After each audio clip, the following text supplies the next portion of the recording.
today I'm watching the Twilight Zone Season 1, Episode 17. The previous episode was about this hitchhiker, Nan Adams, who, when she tries to call home to talk to her mom, she finds out that she's in fact passed away, and the person that's been following her, is this Grim Reaper character, this death character. She's been trying to escape it, but it keeps catching up to her, and we know from the next time on the Twilight Zone with Rod Serling that this is about a slot machine of some kind. So I'm very curious to see what kind of story we're gonna have. I'm assuming something with gambling. So I'm very curious to see where we're gonna go, and I like that they give that little piece to tell you at the next episode, especially with an anthology series. So very curious to see where we're gonna go. I've been really enjoying the series so far, so thank you so much for sharing in this first time watching with me. If you have any other suggestions for TV shows you think I should watch, please comment below. And if you want to have a say in what movies or TV shows I watch, be sure to join Patreon. And as always, please like, comment, and subscribe to this channel, and check back often for more awesome content.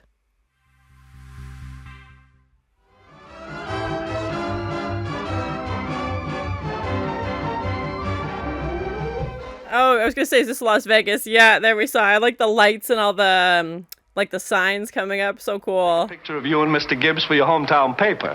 Now, if you could just get a little bit closer together there and smile. He does not seem happy about this. That's cool they won the contest, though. Of course. Well, we'll send them out a copy right away.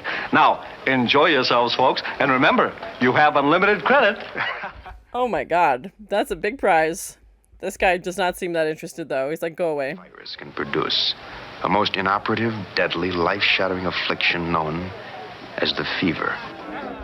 Okay. Is this a fever cowbell can cure? Or is the fever a metaphor for gambling addiction? I must repeat to you what I've been saying all along. It's a miserable, terrible waste of time. But, of course, it's what you wanted. Oh, he seems like a fun companion. Try to enjoy it, won't you? Yeah, she's like excited to be here. I don't know how often they travel. Maybe this is their first vacation in a long time.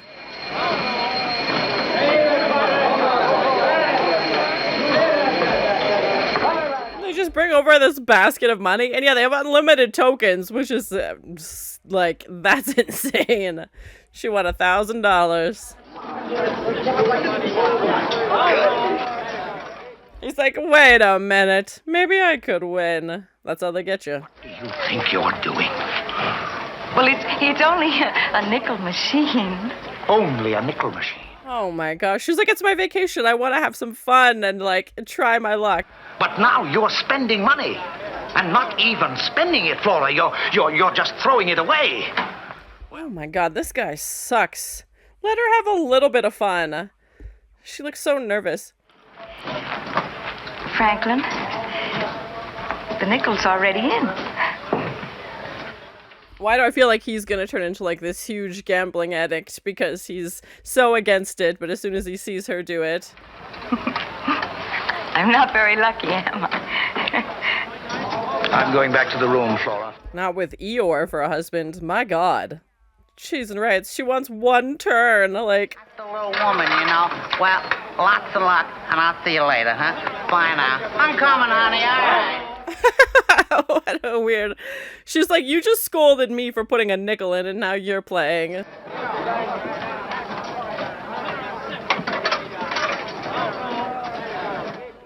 And yeah, the fact that guy's been at that machine for an hour and a half, and he can see all the coins waiting.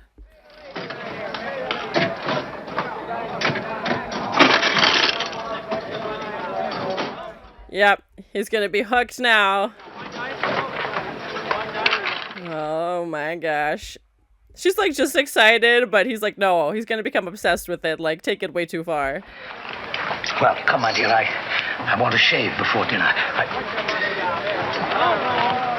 Like, triple checking that there's nothing left. He's gonna slip away and start playing these slots for hours on end. I can feel it. Did you say something? What?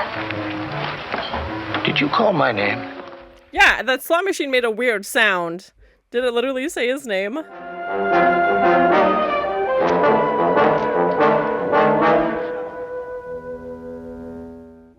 The separate beds. Oh, 60s television. Yeah, it sounds like a weird frog thing. Like, are the coins calling his name, literally?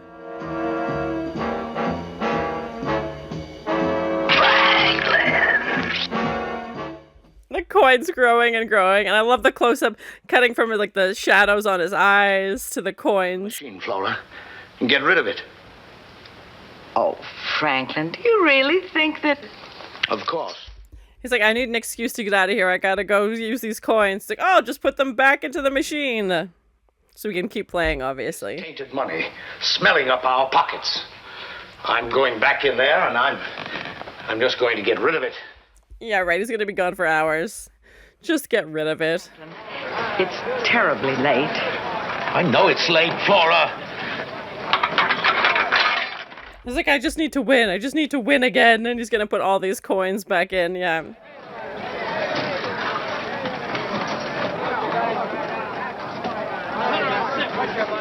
He went from being like so against it to just, yep, pulling out the checkbook. Here you go. Let me just get some more tokens.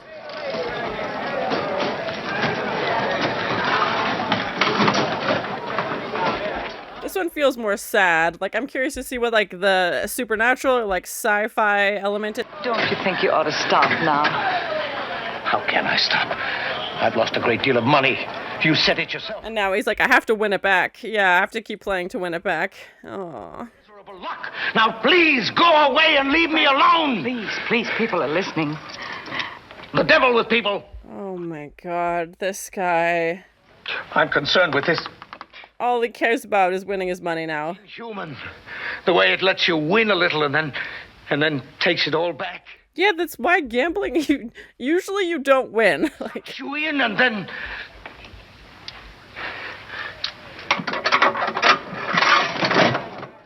it's not a fair system. Like, there's no, like, you could be there for hours and hours and hours, which clearly he has already. And going from like, well, you know, I'm not the type of person to do this.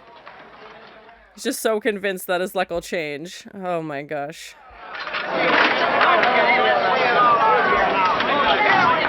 5 hours. That's how long he's been there. Oh my gosh.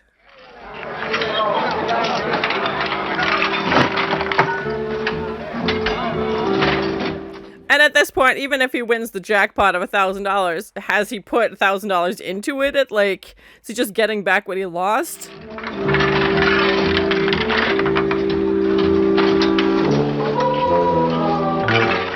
As he's just draining his bank account, and to see the sweat dripping and these like crazy eyes and just the constant spinning and spinning of the machine. He's gonna spend his whole life savings in 5 hours. $10,000. She's bound to turn up in a little while. No, that's not how it works. The house always wins. No. You'll spend like triple that probably. Oh my gosh. As now it's nighttime again and like the casino people are watching. I'm like, what is going on? Put in 6, get back 5. But it's got to pay off. Sooner or later. No, there's no promises. You could play and play, like, yeah. Oh my gosh, this guy. And it's crazy I went from at the start of the episode. I knew he would get sucked in. He was so against it. And the Dutch angle we see pretty often too.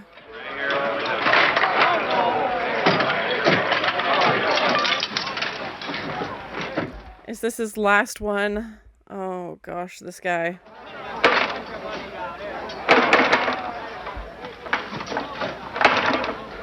Literally broke the machine.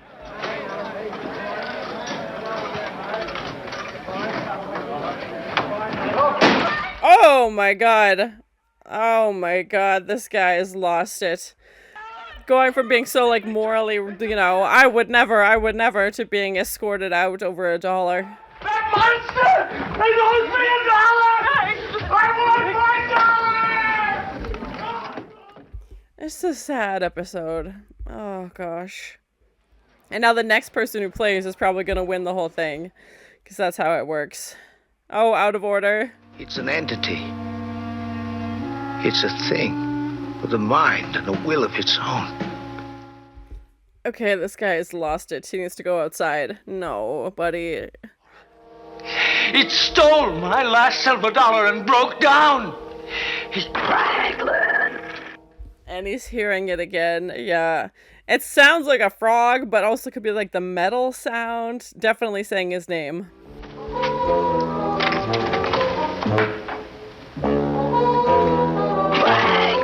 Oh my god, the machine just rolling down the hallway with the lights flashing. Cheese and rice, he's lost it.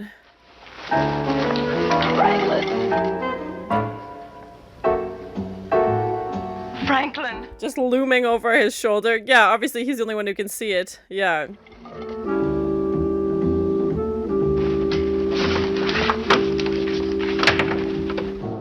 Now he's never gonna leave the hotel. Oh gosh.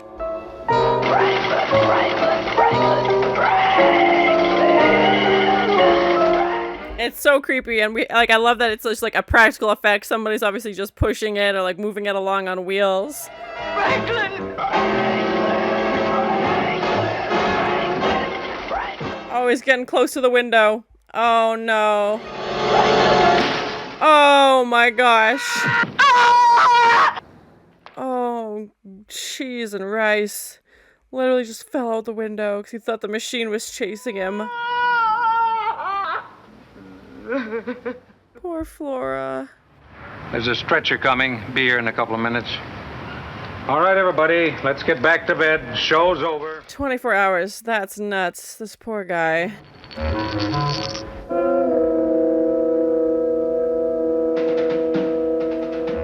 Is the machine alive? Did it really get to him? Dun dun dun dun.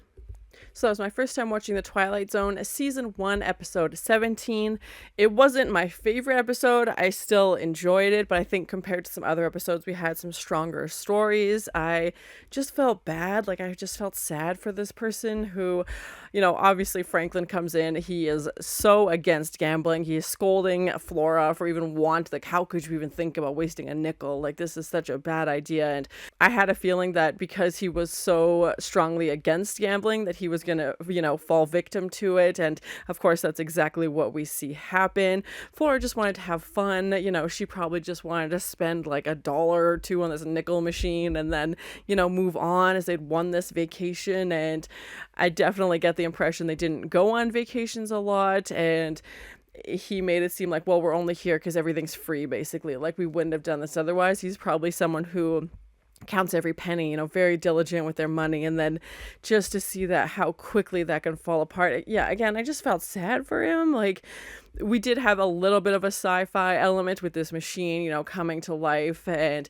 chasing him down and the lights flashing and, you know, saying this very creepy, like, Franklin sound as it's chasing him, and the coins rolling across, you know, the road as he died. And the fact that, you know, it literally was his downfall, and he spent his last day, you know, the last 24 hours of his life stuck in a casino gambling.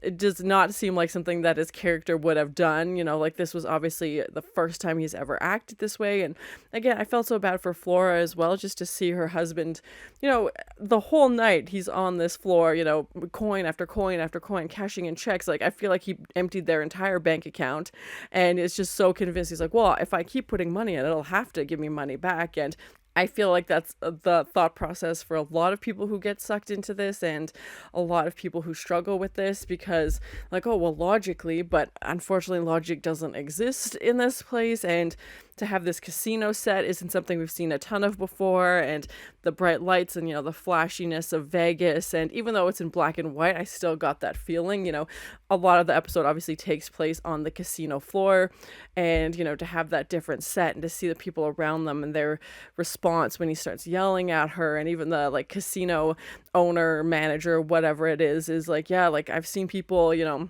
get caught up in this before, but not quite like this. And, you know, he keeps cashing check, and that last coin, you know, felt like the machine betrayed him, and, like, you know, he'd been led on this whole time, and he felt like, you know, logically he should get some kind of, you know, he's gonna win that 10,000, and he's, you know, there's gonna be this big payout, and that's just not how it works. And yeah, just to see again that the juxtaposition between how he starts the episode and how he ends the episode, and it felt like it was more of an episode warning people about the dangers of gambling than anything really, you know, sci-fi. And again, I know we had that machine come to life, and to me that felt more like it was Franklin's perception. Like, he felt called by the coins, like, it's just this urgency and this need and, you know, this addiction. He's like, I have to do this, I can't stop thinking about it, you know, it's the only only thing on my mind. And if I just this nervous energy is like, he'll only feel better when he's, gambling, which is a sad thing to say, but that's kind of what it felt like they were implying, the coins on the counter calling him, and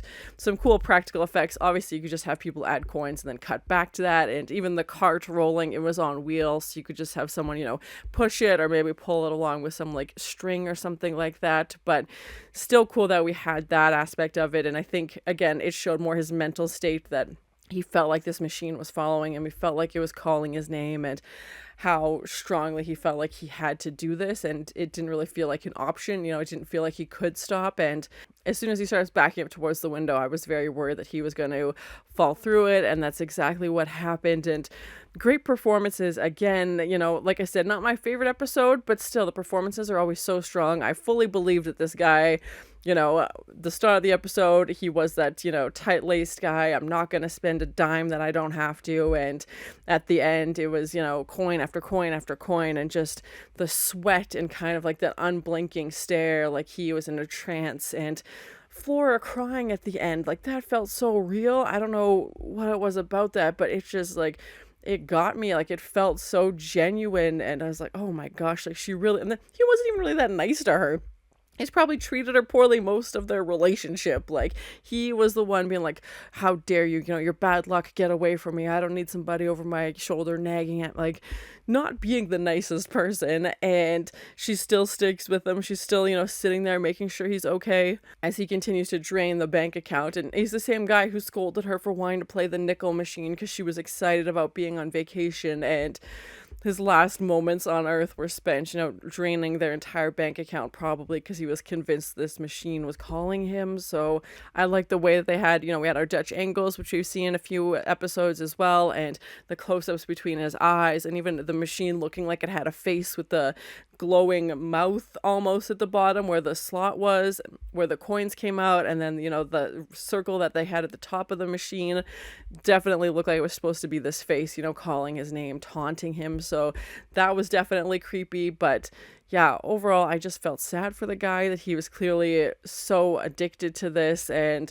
it's ultimately what ends up killing him. And now poor Flora, probably never going to take another vacation in her life, and has lost her husband, lost probably most of her money, and yeah, just a bit of a depressing episode, to be honest. So I'm curious to see where we're going to go in the next episode about this World War I pilot in France. Time is slipping away, something like that. So yeah, curious to see where that's going to go. But overall, not my favorite episode. I think it was an interesting approach to someone struggling with that, like to show how they might be feeling, and the machines calling them, and the coins, and just this compulsion that they can't do anything else. But I just felt bad for him, and him being convinced the machine was coming to get him. Obviously, in his mind, that's what happens at the end. But thank you so much for sharing and this first time watching with me. If you have any other suggestions for TV shows you think I should watch, please comment below. And as always, please like, comment, and subscribe to this channel, and check back often for more awesome content. He does not seem happy about this. That's cool they won the contest, though. Okay. Is this a fever cowbell can cure? She won $1,000. Not with Eeyore for a husband. My god. Yeah, that slot machine made a weird sound. Did it literally say his name? Cutting from like the shadows on his eyes to the coins.